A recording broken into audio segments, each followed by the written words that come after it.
Hi there, everyone. Nice to see you. It's been actually quite some time. As I mentioned before, because my background is television production, the last thing I want to do is produce any type of video when I'm working.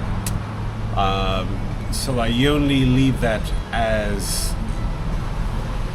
when I'm not doing a production. But we actually just finished wrapping that up, so I can sort of catch up on things now. It's been a busy couple of months. Actually, it's a series that I'm looking forward to. We shot it in 3 different countries. The only thing I will tell you is that you won't be able to see it this year because we're actually not finished. We go back into the production when? In July, and hopefully the 6-part series will be ready for 2026, beginning of 2026, and you'll be able to find it on Amazon Prime. That's the only thing I can tell you about it right now. Anyway, motorcycle stuff. Just trying to catch up. I have been doing some rides. If you've been following me on Instagram and Facebook, I have been actually doing some rides on my day off, but I didn't want to video anything for the reasons that I just stated a moment ago. And I had a good time. Today actually is my first official day off work for a while. So I decided to take this opportunity just sort of as a catch-up video and to discuss something that a lot of people on various motorcycle blogs are actually talking about.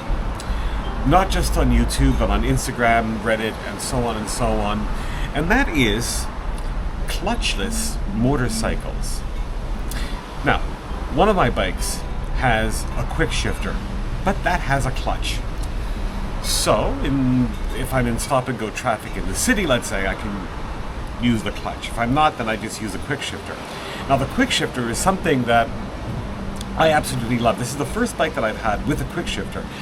And absolutely love it. Now, some people will say, oh, that's not real motorcycle riding and all that old bullshit. I would disagree. Technology has advanced. And as I stated on a video a while back, I actually see a time where quick shifters will be standard. The other type of gear changes that you'll find on motorcycles are completely clutchless. For example, the very simple Honda Cub, which has been in production since the 1950s, has a clutchless gearbox. This, of course, has advanced over time. Honda has a series of motorcycles now that have a very, very sophisticated gearbox. It's a technology that Honda themselves developed, where you don't even need a clutch. There isn't even a gear lever. Now you may say to yourself, well, that sounds like a CVT that you find on a scooter, but it isn't. It's a very, very, well, I can express it this way. It's called the E-clutch, and it's like a quick shifter, but a quick shifter on steroids that is more advanced. It has a bunch of servos. So you can actually go to a complete stop or slow down and start up again from 100 to 0, and it just won't stall. Very, very sophisticated system.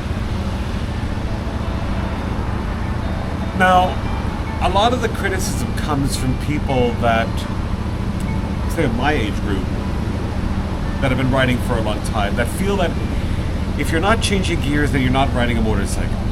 Well, look, things change. Technology changes.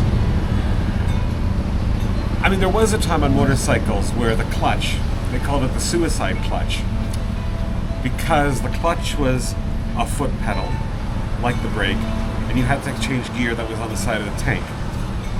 Technology changed. Nobody's using that anymore. Nobody would ever use that again. Things changed.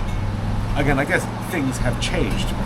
I think one of the advantages when it comes to the E-clutch, because I've met people like this before, where they were riding a scooter, they wanted to get a motorcycle, but the idea of a clutch and changing gears intimidated them.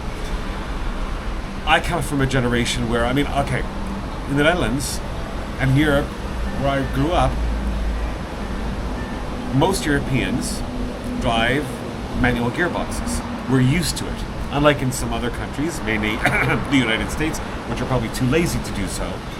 But we grew up in manual gearboxes. So to me, it's not a big deal. If you grew up, even in the US, and had a car that had a manual gearbox, or you've been riding motorcycles with manual gearboxes, it isn't a big thing. But people drive differently now, and ride differently now.